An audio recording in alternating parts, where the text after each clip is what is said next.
Toutes les viandes sont cuites dans le fumoir. Franchement, la viande est à tomber quoi.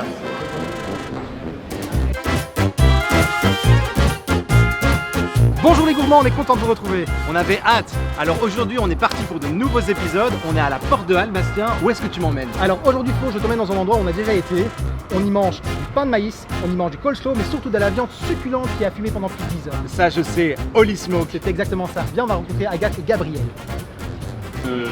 Cette petite bête fait 2 tonnes et arrive en une pièce. Donc c'est fabriqué à Mesquite, qui est dans la banlieue de Dallas. On l'a fait venir de là-bas. On l'a fait venir de là-bas. Il y a qu'eux qui fabriquent des trucs pareils. Il n'y a pas d'ordinateur, il n'y a pas de truc. Tout ça, c'est du manuel. Donc le brisket, par exemple, que vous avez vu là, qui cuit 20 heures, démarre la veille. Des bûches de chêne.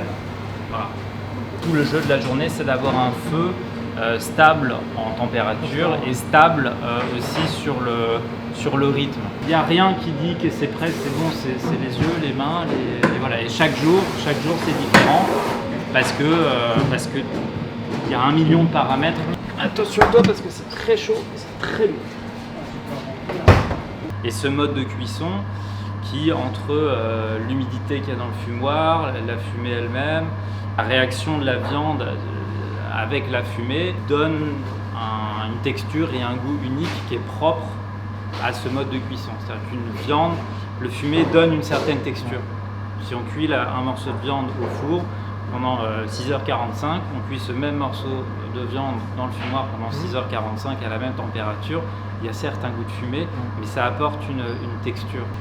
Voilà, c'est pas quelque chose, on se réveille le matin, on se dit tiens, c'est cool la viande fumée, ou j'ai fait un voyage, c'est sympa, je vais l'importer. Au-delà du morceau de viande qu'il y a dans l'assiette, c'est peut-être pas une philosophie, mais c'est un way of life. Les gens arrivent ici, c'est un concept. Non, c'est pas un concept, c'est ultra traditionnel. Et aux États-Unis, ils font ça de père en fils, de mère en fille, de fils.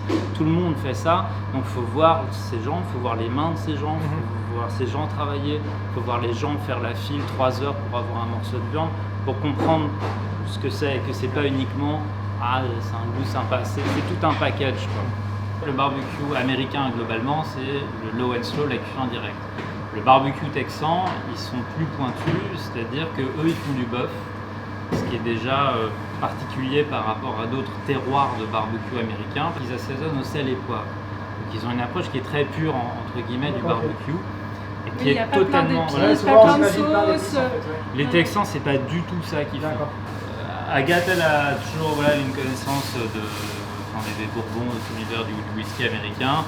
Ils ont une autre manière en fait d'appréhender l'alcool fort et ça fait complètement partie de la culture quotidienne. Voilà, vous allez au resto, vous commencez votre apéro avec un Manhattan ou un Old Fashion. Enfin, voilà, et même pendant le repas.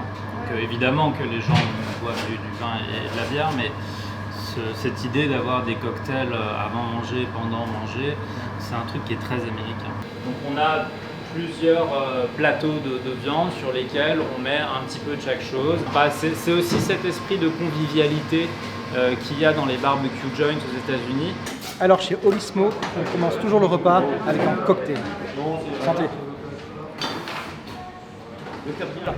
Et alors lorsque vous avez terminé la moelle, vous pouvez prendre l'os et verser le shot de bourbon dedans. D'accord. Et boire à l'autre extrémité avec une petite serviette. Okay, oui. Comme ça, il y a les graisses de l'os qui restent et le bourbon qui se mélange. C'est un chouette équilibre à goûter. Génial. Oh là là, il est beau, il est très beau. Alors là, c'est dans le gras pur. Mais qu'est-ce que c'est bon, qu'est-ce que ça a du goût. Le petit toboggan à whisky. Vas-y. Eh ben, on a fait ça proprement. Ça donne super envie. C'est pas bon, c'est délicieux. Les bourbons vont avoir des arômes beaucoup plus sucrés parce qu'ils sont faits de maïs principalement, dans sa puissance, alors que le rye c'est de seigle. Donc sur les bourbons on va retrouver des arômes orangés, vanillés, caramélisés.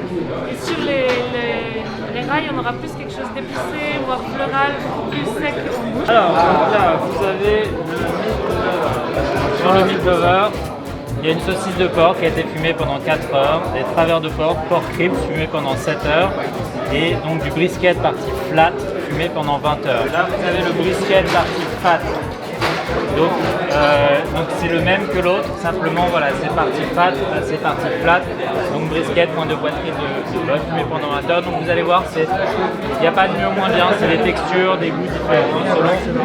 Les sauces sont là parce qu'il y a des sauces, c'est encore meilleur sans sauce, il n'y a pas besoin. Ok, Voilà. avec toute cette viande, on va se faire plaisir. C'est le morceau d'exception quoi. Ouais.